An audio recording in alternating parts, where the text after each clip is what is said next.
The Starlight Weaver and the Silent Constellation. Chapter 1, The Last Lullaby of Lyra. On a small, terraformed moon called Lyra 7, where the grass was silver and the rivers flowed with liquid light, lived a young girl named Elara. Elara was no ordinary girl. She was a Starlight Weaver, the last in a long line of celestial artisans. Her purpose, passed down from her grandmother and her grandmother before her, was to tend to the constellations. Each night, as the great dome of space darkened, Elara would climb the highest hill on her moon, where ancient crystalline loom sat under the open sky. This was no ordinary loom. Its threads were spun from nebulae, and its shuttle was carved from a comet's heart. Elara's job was to gently weave the loose stardust that drifted between the stars back into the constellations, mending tears in the Great Bear, polishing the sparkle of the Southern Cross, and ensuring the Milky Way retained its shimmering flow. She worked not with her hands, but with a soft, humming song, a lullaby older than time itself. The song would rise from her lips, a melody of whispering solar winds and chiming supernovae, and the stardust would dance to its tune, weaving itself back into its appointed place in the cosmic tapestry. But lately something was wrong. It began with the whispering constellation, a small, delicate pattern of stars known as Kaylee's harp. One evening, Elara noticed its notes were faint, its shimmer dim. She sang her lullaby, pouring all her warmth into the melody, but the stardust around the harp was sluggish, unresponsive. A week later, the entire constellation had winked out, not with a bang, but with a sigh, leaving a cold, empty patch in the sky. Elara felt a chill that had nothing to do with the night air. She consulted the star maps, great holographic charts that showed the health of every celestial body. Kaylee's harp was listed as silent, a term that had never been used before. Then it happened to another, and another. The silent sickness was spreading. The dragon's tail was severed. The archer's bow lost its arrow. Each loss was like a note being stripped from the universe's grand symphony, and with each silent patch, the world grew a little darker, a little colder. The worst night came when the very center of her own sky, the constellation that cradled her moon, Lyra the Lyre, began to falter. Its central star, Vega, which usually pulsed with a steady, comforting blue-white light, flickered erratically. Elara sang until her voice was hoarse. She wove with all her skill, trying to reinforce the threads of light that held Vega in place. But it was like trying to hold water in a sieve. The stardust was not just unresponsive, it felt drained, as if its very essence was being siphoned away. With a final, sorrowful flicker, Vega died. The other stars of Lyra followed, one by one, their light extinguished. The silence that fell was profound. It was more than an absence of sound, it was an absence of being. The silver grass on Lyra 7 seemed to gray, and the luminous rivers slowed their flow. Tears streamed down Elara's face, freezing on her cheeks. She was a Starlight Weaver with no starlight to weave. She had failed. As she sat in the crushing silence, a memory surfaced, her grandmother's voice frail but firm. "Elara, my child, the loom and the song are but tools. The true source of a weaver's power is the first light, the spark from which all constellations were born. It is said that if the darkness ever falls, a weaver must journey to the heart of the silence, to the place where the first light is kept, and rekindle it." "Where is it, grandmother?" a young Elara had asked. "It is hidden within the most forgotten constellation, the one that maps not to stars but to stories. It is the constellation of stories, and its heart is the luminous library, but the path is lost to time." There was no choice. She could not stay here in the growing dark. She had to find the constellation of stories and the luminous library. She had to find the first light.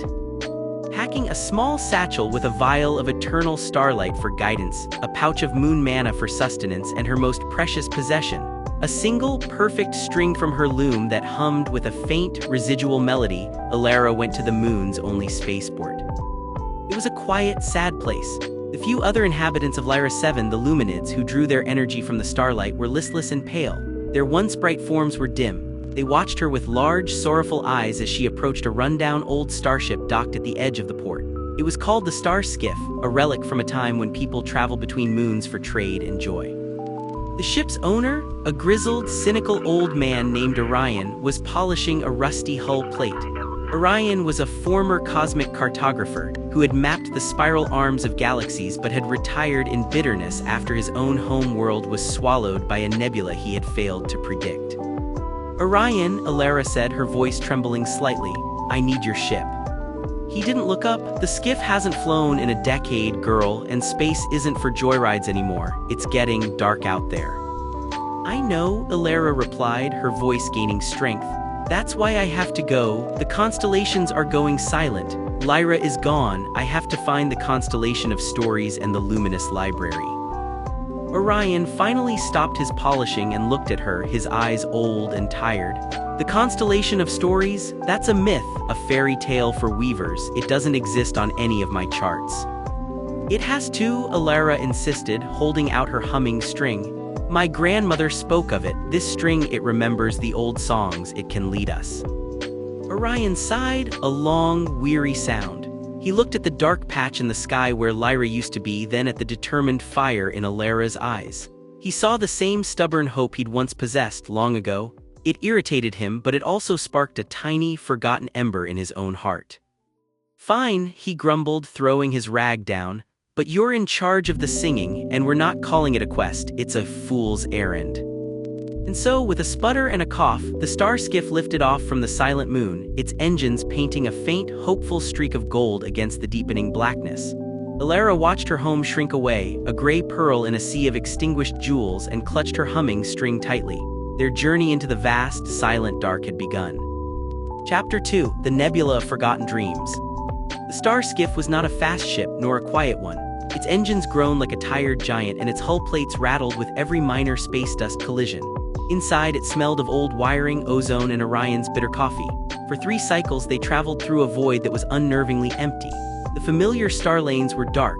The usual pulsars that acted as cosmic lighthouses had fallen silent. Elara spent her days on the bridge, her humming string held between her hands. She would sing the soft, weaving lullabies, trying to sense any residual starlight, any echo of a constellation. The string would occasionally vibrate, pulling faintly in one direction or another, but the signal was weak, like a whisper in a storm.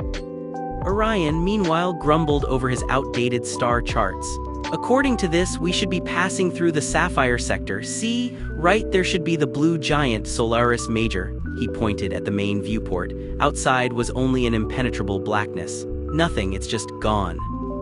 The silence is consuming them, Elara said softly. It's not just hiding them, it's erasing them. On the 4th cycle, the string in Elara's hand suddenly grew warm and hummed with a clear, high note. She sat bolt upright. Orion, it's pulling us to port side. Orion adjusted their course, his skepticism warring with a flicker of curiosity. Soon, a faint glow appeared on the horizon of space. As they drew closer, the glow resolved into a magnificent, swirling cloud of violet, indigo, and deep rose.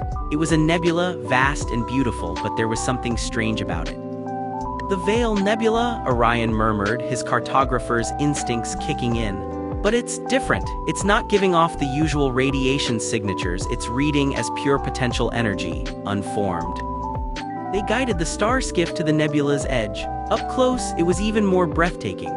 Tendrils of colored gas curled and danced like lazy sea creatures, and within the clouds, faint shapes flickered. A castle made of cloud here, a soaring starship there, a forgotten face, a lost pet, a childhood home. This is the Nebula of Forgotten Dreams, Elara realized, her grandmother's stories coming back to her. All the dreams that beings across the universe have ever had and then lost, they come here. They don't die, they just wait. As the skiff drifted into the nebula, the faint shapes became more solid. They heard the ghostly laughter of a dream of flying, felt the warmth of a dream of a perfect summer day, saw the fleeting image of a dream of inventing something wonderful. But the nebula was not a friendly place. The dreams were desperate for attention. A particularly powerful dream, a warrior's dream of a glorious, unending battle, slammed into the skiff, causing the ship to shudder violently. Alarms blared. "They're trying to make us part of the dream," Orion yelled, wrestling with the controls. "If we get stuck here, we'll just become another forgotten fantasy." Elara felt a pull on her own mind. She saw a dream of her own, a vision of Lyra 7, restored and shining, her grandmother waiting for her on the hill. The temptation to step into that dream was overwhelming. It was so much easier than facing the cold, silent reality. But then she felt the humming string in her hand, a persistent, real vibration against the false warmth of the dream. She remembered her purpose. She closed her eyes and began to sing. But this was not her weaving lullaby. This was a different song, a song of release and gentle farewell. It was a melody her grandmother used to sing to lost baby birds or dying flowers, a song that acknowledged an end but with love. Hush now, dream, your work is done. Your battle fought, your race is run. Though you fade from waking sight, you filled the dark with your own light. Her voice, clear and calm, cut through the chaotic energy of the nebula. The aggressive dream warrior paused, his phantom sword lowering. The desperate, clinging dreams seemed to listen. The song didn't destroy them, it soothed them, validating their existence while letting them go. One by one, the dream shapes began to soften, their edges blurring back into the colorful gas.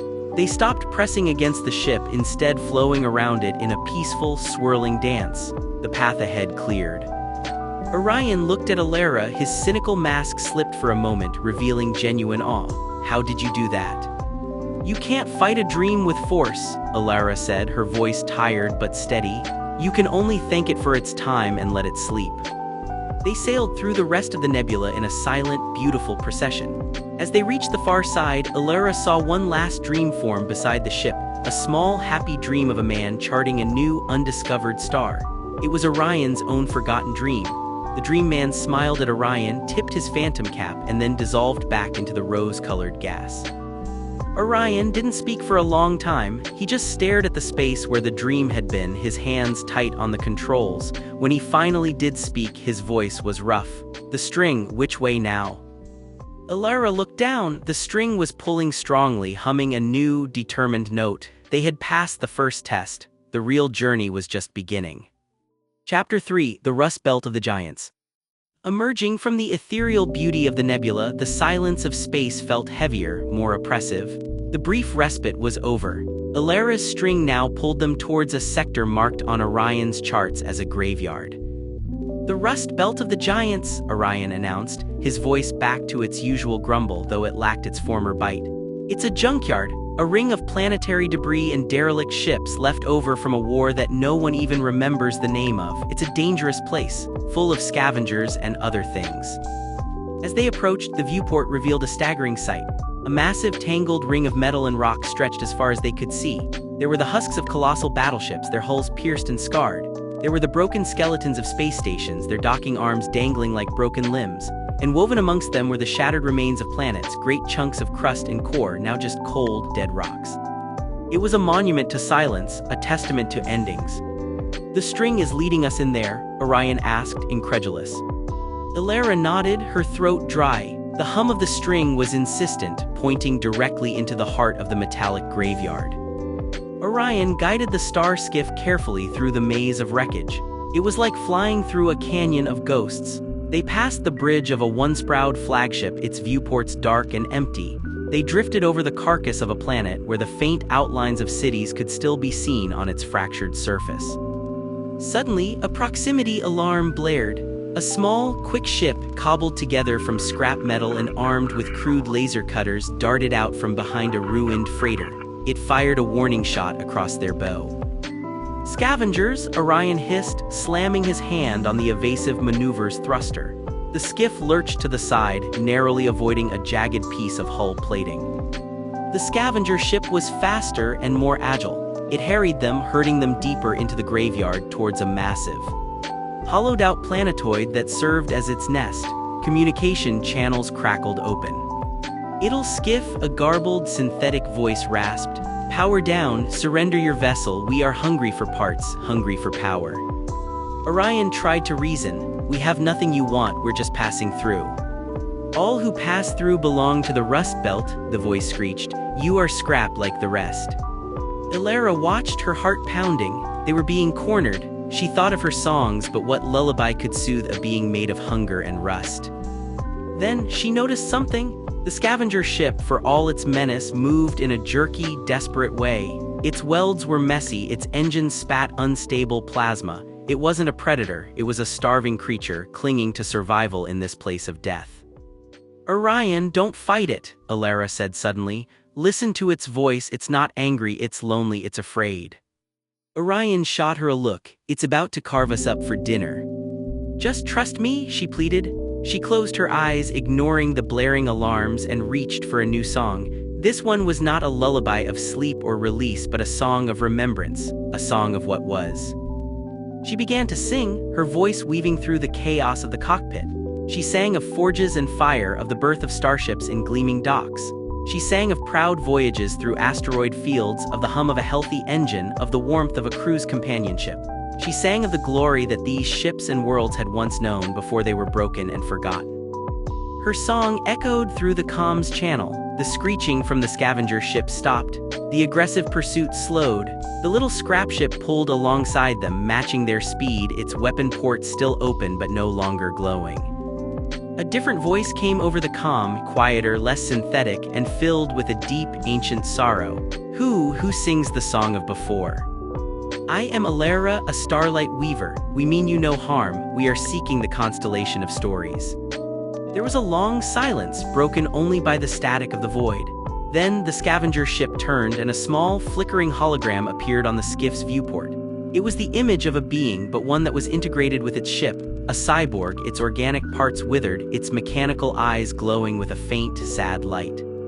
I am Kale, the being said. Once I was the navigator of the Sun Chaser, the flagship you now see broken on the planetoid below. We have been here for eons, we the last. The silence took our war, then it took our peace. Now it eats our memories. Your song, it made me remember my name. Kale guided them to a relatively safe docking bay inside the hollow planetoid. It was a sad community of similar beings, all that was left of various crews and races, now fused with their dying ships, surviving by scavenging what little energy was left. The constellation of stories, Kale mused, his holographic form flickering. We have heard legends. It is not a place you can find on a map, it is a place you must feel. The path is woven through the greatest tales ever told, but the silence is strongest around such places, it fears stories. How do we find it? Elara asked. There is an ancient relay station not far from here, Kale said. It was used to broadcast stories and news across the galaxy. It has been dead for centuries, but if any echo of the old stories remains, it would be there. Its name was Ethel. With coordinates provided by Kale and a gift of purified fuel cells from the scavengers, a trade, Kale had said, your song for our power, the Star Skiff set off once more. As they left the rust belt behind, Orion was quiet. I was a cartographer, he finally said. I mapped stars and nebulae. I never thought to map sadness. He looked at Elara. You're weaving, it's not just for stars, is it? Elara looked at her hands, then out at the silent stars. Everything is part of the tapestry, Orion, the light and the dark, the joy and the sorrow. A weaver's job is to tend to it all, to make sure the pattern holds even when the threads are broken. The relay station Ethel was their next destination, a lonely hope in an ever-darkening universe. Chapter 4: The Echoes of Ethel. The relay station Ethel was a skeletal structure, a web of metal girders and shattered dish antennae spinning slowly in the void. It was a ghost of communication, a place that had once thrummed with the voices of 1,000 worlds, now picked clean by scavengers and time. As the Star Skiff docked with a hollow clang in its main airlock, the silence felt thick enough to touch. Inside, the station was a frozen museum of loss.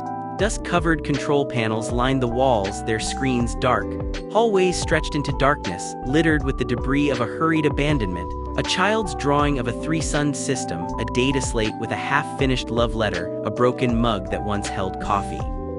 There's no power, Orion stated, scanning the area with his wrist beam. Life support is down, the core must be dead. But Elara's string was vibrating wildly, humming a chaotic, multi-layered melody. No, she whispered, her breath frosting in the air. It's not dead, it's sleeping. The stories are still here, they're just silent. She walked to the center of the main control room, a circular chamber with a panoramic view of the dead stars outside. She placed her humming string on the dusty floor and sat cross-legged before it. What are you doing? Orion asked, his voice hushed in the cathedral-like quiet. I'm going to listen, Elara said. A weaver doesn't just sing, she also listens to the silence. She closed her eyes and began to hum not a song but a single, sustained note. It was a note of invitation, of open-hearted attention. She poured her intention into it. I am here, I am listening. At first there was nothing, only the creak of the dying station and the beat of her own heart. But then, as she deepened her concentration, she began to hear them. Faint, at first like whispers from another room. A child's laugh, the solemn vow of a hero, the whispered secret of friends, the triumphant cheer of a discovery, the sorrowful ballad of a lost home. They were echoes, imprints left on the very fabric of the station by the powerful stories that had passed through it. The silence had not destroyed them, it had trapped them, frozen them in a moment of time. Elara's humming note acted as a key. One by one the echoes stirred, faint shimmering holograms flickered to life around the room, a couple danced in a ballroom long turned to dust, an explorer planted a flag on a new world, a mother sang a lullaby to her baby. The room filled with a symphony of ghosts, a cacophony of lived moments. But they were disconnected, chaotic. They overlapped and bled into each other, a jumble of beginnings, middles, and ends with no cohesion. It was beautiful, but it was noise. Not narrative. "There are too many," Orion said, his eyes wide as he watched the spectral parade. "How do we find the one that leads to the constellation?" Elara understood. She couldn't just listen to one, she had to listen to the pattern. She had to find the story that connected to all stories, the meta-narrative, the tale of storytelling itself.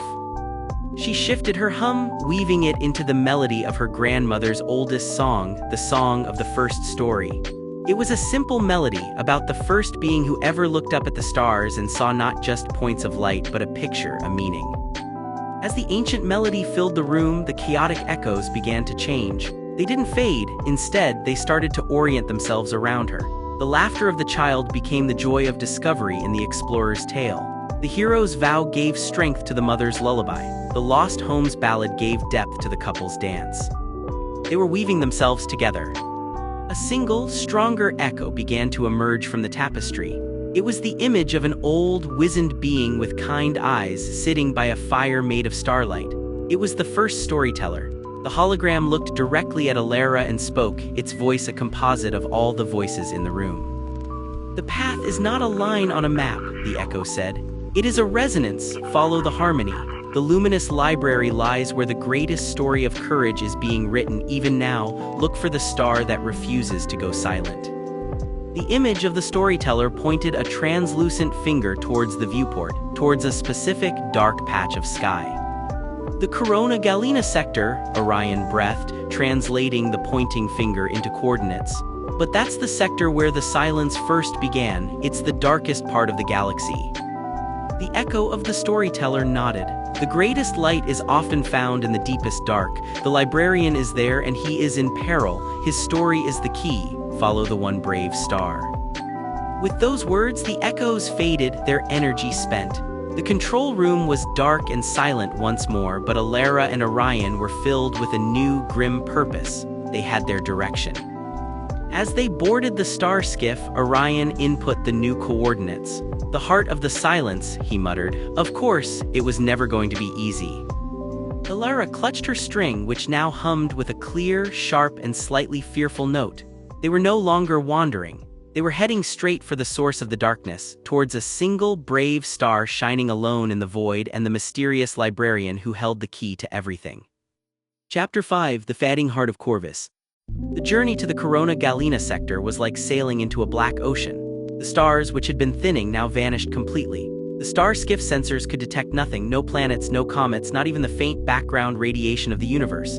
It was a perfect, absolute void. The only light came from their own running lights, which seemed pitifully small against the overwhelming nothingness.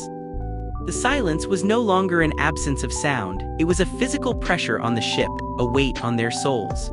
Orion found himself speaking in whispers, afraid that a normal voice would be swallowed whole. Elara's string hummed constantly now, a lone, defiant vibration in the dark, its pull stronger than ever. After what felt like an eternity, a single point of light appeared ahead. It was a star, but unlike any they had ever seen. It didn't twinkle or blaze, it pulsed like a struggling heartbeat, a faint, sickly yellow against the infinite black. "That's it," Orion confirmed, his instruments barely registering the star's existence. "The last star in Corona Galena, designation Corvus Prime, it's the one the echo spoke of." As they drew nearer, they saw a structure orbiting the dying star. It was not a planet nor a space station as they knew it. It was a vast, intricate, and impossibly beautiful latticework of crystalline architecture, like a frozen snowflake the size of a moon. Spires and bridges of pure light, now dimmed and cracked, reached out into the void. This was the luminous library. But it was under siege. Tendrils of pure darkness like living shadows crawled over its surface. Where they touched, the light of the library would flicker and die, turning to gray, dead crystal. The entire structure was being slowly consumed, wrapped in a shroud of nothingness. The silence, it's not a force, it's a creature, an anti-force, Elara whispered, horror-struck. Their ship was spotted. The tendrils of darkness detached from the library and snaked through the void towards them. They moved with a chilling, sentient purpose. Orion slammed the thrusters to full power, but the tendrils were faster. One wrapped around the skiff's starboard engine, and instantly the engine's readouts flatlined, not damaged, erased. Another tendril slammed into the viewport, and the transparent aluminium began to frost over with a strange, light-absorbing film. "It's eating the ship," Orion yelled, struggling with the dead controls. Elara acted on instinct. She pressed her hands against the cold viewport and sang. She sang the Song of Being, the most fundamental weaving song, a melody that affirmed existence, light, and substance. A golden light emanated from her hands, pushing back against the frosty darkness on the other side of the glass. The darkness recoiled, hissing silently in the vacuum. It was a temporary reprieve. More tendrils were coming. They were hopelessly outmatched. Just then, a brilliant beam of pure white light lanced out from the heart of the library, striking the tendril wrapped around their engine. The darkness shattered like glass. A doorway of light opened in the library's main dome.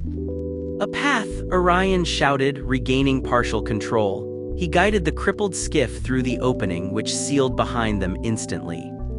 They found themselves in a vast circular chamber. The walls were shelves that stretched up into infinity, and on those shelves were not books but glowing, swirling orbs of light, each one a living story, a captured moment, a soul of a constellation. But many of the orbs were dark and cracked. The air hummed with a desperate, fatting energy. In the center of the room stood a tall, robed figure. He was old, impossibly old, his form seeming to be made of the same light as the library, but it was flickering, unstable.